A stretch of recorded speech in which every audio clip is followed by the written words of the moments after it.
How many people David Berkowitz killed as the son of Sam?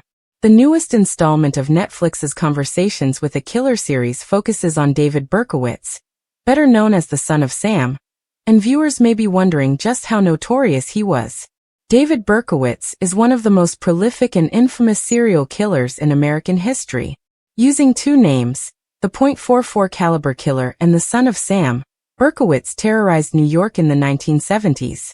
Over the decades and even at the time, Berkowitz was sensationalized. His letters to New York news outlets, coupled with his love of the spotlight and claims that his neighbor's dog was a demon telling him to murder innocent teenagers and young adults, contributed to that. All that infamy can muddy the truth surrounding the son of Sam, and one of Netflix's best documentaries provided more clarity.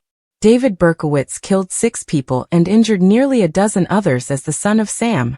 David Berkowitz's modus operandi is well known. He would drive through the streets of New York with a .44 caliber revolver, searching for couples and young women, primarily in parked cars. Berkowitz claimed he chose women in their teens and 20s because they reminded him of his birth mother, via time. All told, Berkowitz shot 15 people and stabbed one 15-year-old girl, via CBS. Below is a list of his victims. In total, Berkowitz executed 8 separate shootings as the son of Sam. All but one of them targeted a pair of victims, usually a young man and a young woman out on a date or sitting in their cars. Berkowitz also later confessed to stabbing Michelle Foreman half a year before his main shooting spree began via about. Including the earlier stabbing, 10 of Berkowitz's victims survived his attacks. The survivors had varying levels of injury. Some fully recovered from the shootings and stabbing, while others, like Robert Violante and Joanne Lomino, were left paralyzed or partially blinded.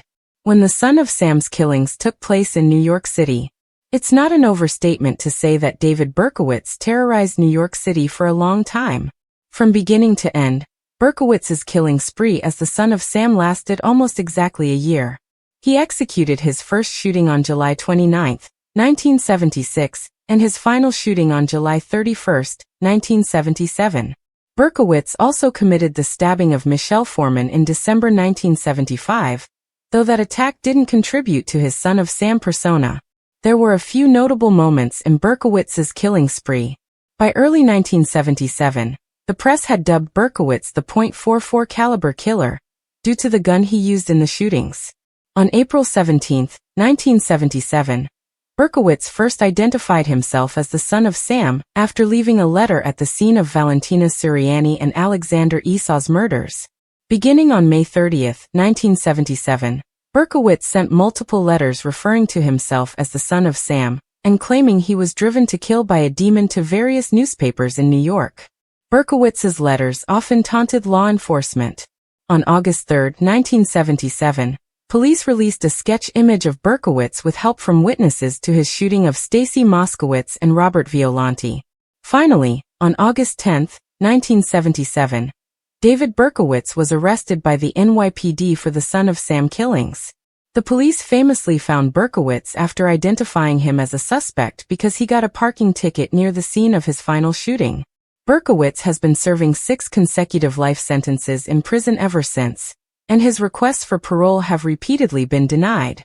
Netflix's Conversations with a Killer series has investigated notorious serial killers like John Wayne Gacy and Jeffrey Dahmer, and they always provide new insights into the most infamous murderers in American history. Berkowitz is no exception. While his crimes may be common knowledge, Conversations with a Killer reveals the darkness that drove David Berkowitz.